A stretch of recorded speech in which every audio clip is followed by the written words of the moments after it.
Neige. Alors de quoi allons-nous parler avant 14h, après ce dimanche très politique, placé sous le signe des manifestations? Quelle stratégie pour le Rassemblement national désormais?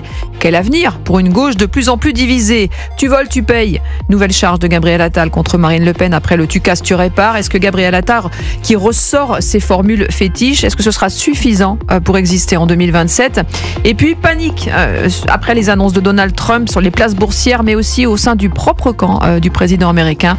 On va en parler. Mais pour commencer, dès demain, l'Assemblée nationale va donc à nouveau débattre de la fin de vie en commission des affaires sociales. Les députés examineront deux textes, l'un sur les soins palliatifs, l'autre sur l'aide à mourir. Alors si le premier texte pourrait faire l'unanimité, l'issue du second est beaucoup plus incertaine, Alexandre Chauveau. La principale question, c'est la définition exacte des critères cumulatifs qui pourraient permettre d'accéder au droit au suicide assisté. Être français et majeur, atteint d'une affection grave et incurable qui engage le pronostic vital et éprouver une souffrance physique ou psychologique jugée non apaisable.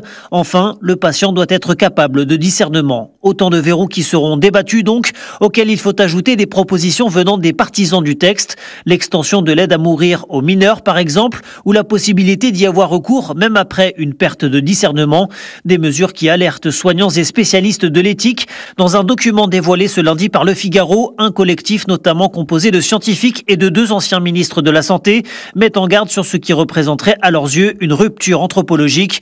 Initialement prévu pour instaurer un accès à mourir sous certaines conditions strictes, le texte pourrait finalement aboutir, selon eux, à un accès quasiment illimité au suicide assisté. Alors, on est parti d'une aide à mourir. Est-ce qu'il s'agit désormais d'un suicide assisté qui ne dit pas son nom? Le processus législatif a été interrompu il y a 10 mois du fait de la dissolution. Le texte revient, il a été scindé en deux. Donc d'un côté, le soin palliatif, la loi... À la demande d'Olivier Falorni. Oui, d'un côté, le soin palliatif avec 100 millions par an pendant 10 ans, mais il faut dire que la loi Claes-Leonetti était un joyau législatif, mais que le financement des soins palliatifs au cours des dernières années a été véritablement un échec.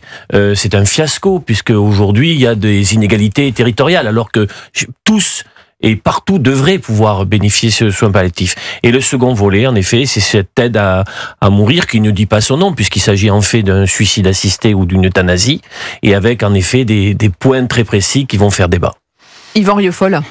Moi, je m'étonne de cette précipitation que je trouve inconvenante, car nous sommes là, effectivement, dans un sujet qui touche à un basculement civilisationnel. Nous parlons là de donner la mort. Nous ne parlons plus de soigner, nous ne parlons plus même d'atténuer la douleur, nous parlons de donner la mort. Or, je trouve qu'il y a une précipitation de la part de certains militants pour essayer de faire valoir leur demande de suicide ou d'euthanasie, qui me paraît inconvenant et qui remet en question, dans le fond, puisqu'on parle de civilisation, la place des vieux dans la société. C'est-à-dire les vieux improductifs, les vieux qui deviennent des charges pour la société, pour la sécurité sociale. Et il y a tout ce raisonnement marchand qui est derrière, qui n'est pas posé naturellement, mais qui se pose pour tous ces vieux-là qui, au prétexte de ne pas vouloir embarrasser peut-être leurs proches ou ne pas vouloir coûter à la société, seraient prêts maintenant à accéder effectivement à ce processus d'accélération d'une mort. Donc on est vraiment dans une décivilisation épouvantable, et effectivement je trouve que le processus, le débat qui devait avoir lieu sur les soins palliatifs, il y a quand même 500 morts par jour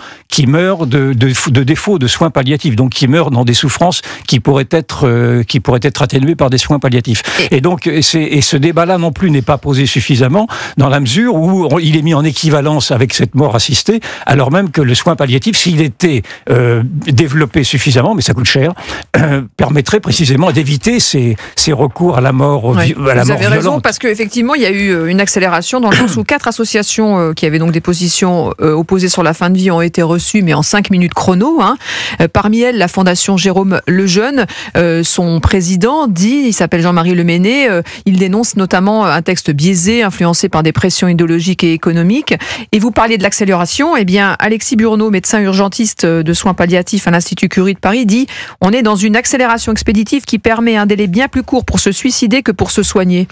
C'est l'une des dimensions qui vont être débattues, puisque en effet le temps semble véritablement trop rapide.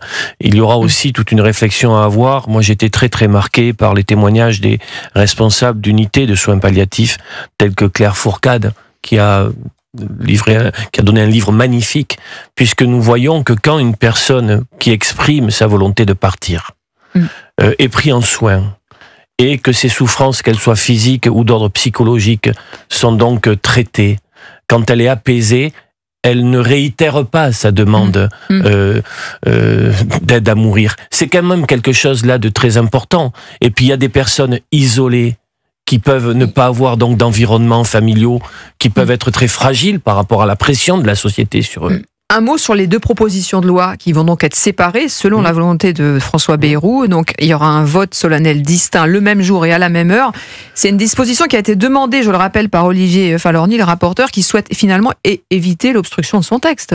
Écoutez, moi, je ne maîtrise pas tous ces ressorts là de petits jeux parlementaires. Ce que je vois malgré tout, c'est que François Bayrou, qui, avec intelligence et humanisme, avait dit qu'il fallait dissocier, en effet, les 2 dossiers, de savoir les soins palliatifs étudiés d'un côté, puis ensuite ces processus de suicide, me semble-t-il, est débordé par les groupes de pression qui veulent à tout prix que ce soit le suicide assisté et qui arrive en tête. Donc je pressens un manque d'autorité de la part de François Bayrou et je pressens encore une fois un manque de réflexion qui dépasse les convictions religieuses, parce qu'on pourrait penser que ce serait simplement les catholiques qui naturellement s'affoleraient du fait que l'on donnerait la mort aussi facilement, mais il n'y a pas que les catholiques, c'est simplement une question de bon sens, d'humanisme de bon sens. Et il faut écouter effectivement Claire Fourcade, il faut écouter Marie de Wenzel, il faut écouter tous ces grands spécialistes qui nous disent que la mort peut être, que la souffrance peut être apaisée avec des soins palliatifs. Or, il y a beaucoup de départements qui n'ont même pas de structure de soins palliatifs. Ce qu'il va falloir regarder de près, c'est en effet un temps législatif programmé. Donc, les 2 textes vont être étudiés dans la même séquence parlementaire avec un vote le 27 mai sur les 2 textes. Encore faudra-t-il que la discussion parlementaire soit allée au bout. Il y a 1600 amendements, dont les 2/3 sur le texte aide à mourir. Donc, il peut y avoir aussi des surprises parlementaires. Tout ça n'est pas fait.